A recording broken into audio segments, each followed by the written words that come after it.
dahil hindi naging successful yung first try natin ng pagnanganga, magkakaroon tayo ng second try. Didiktikin natin.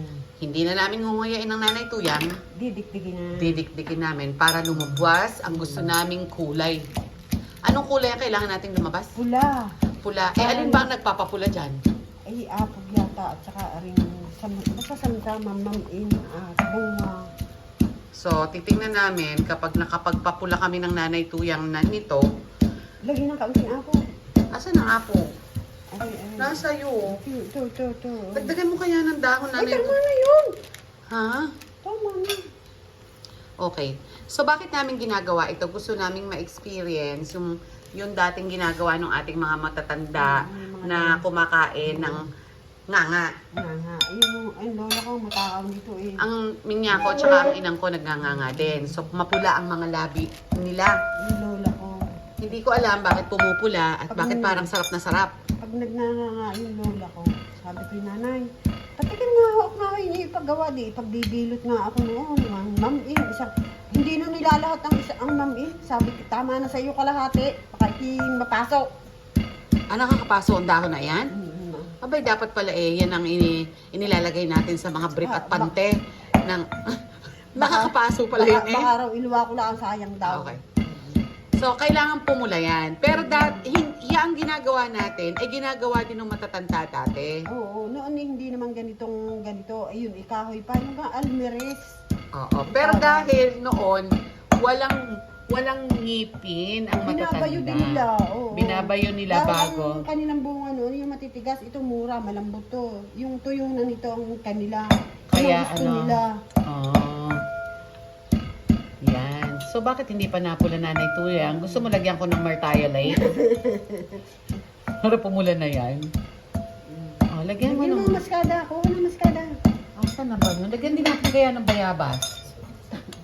Ito, sabi mo matamis to. Hindi naman matamis to. Mapanghi. Oo, tama na. Ang panghi-panghi. Hindi ko maintindihan bakit nila gusto yan. Baka kailangan ng laway para pumula yan. Sana hindi mabasag ang ano ko, di ba? Sana hindi mabasag ang salamin ng lamesa, di ba? Ito mo ang bango na, oh.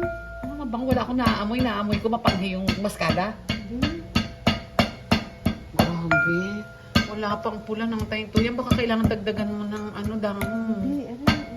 Nguya na, para pumula. Hati kita. Teka muna parang pambuga yan eh. Hindi naman ako nabati, Nanay Tuyang. Oo, bubugang kita. Hindi ako nabati. Kaya dapat parang yan ang ibinubuga ng matatanda sa noo eh. Itong dahon naman, ito gamot. Itong dahon naman, ito. Gamot ng ano? Ito, yung sakit antiyan, may kabag antiyan.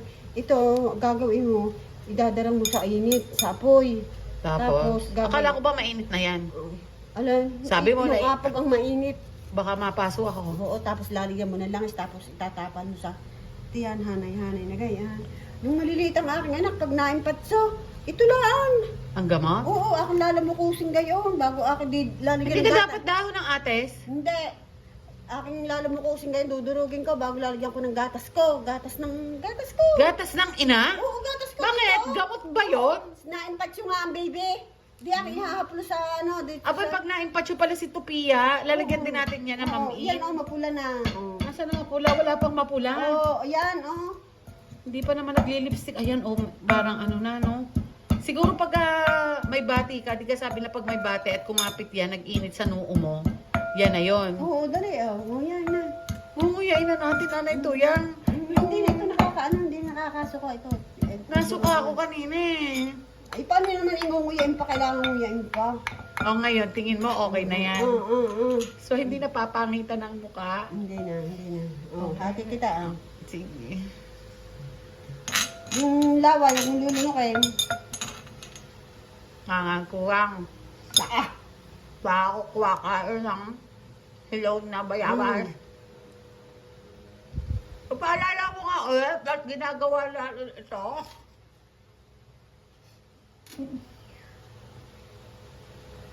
Igugduwa mo. Yan! Napula na ang dura ko! Tingnan mo, bilis!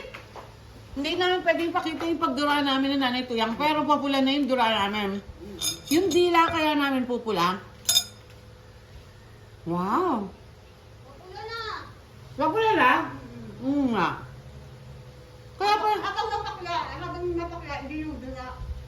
Papo, Yung lamas, pag wala nang lasa, sabi nga, wala namang nilulunok dito. Walang nilulunok dito. ay bara nga itong bayabas. Bayabas nilulunok natin eh.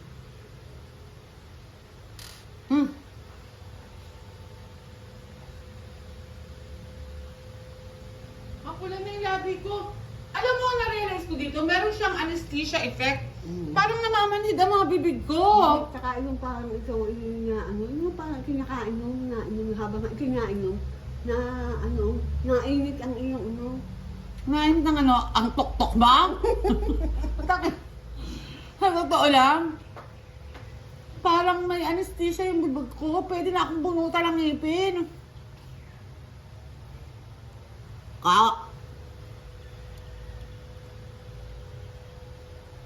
Ngayon, kulang. Ano? Dinura ako ng lahat.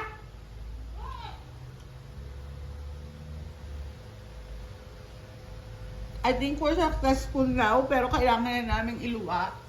Bye!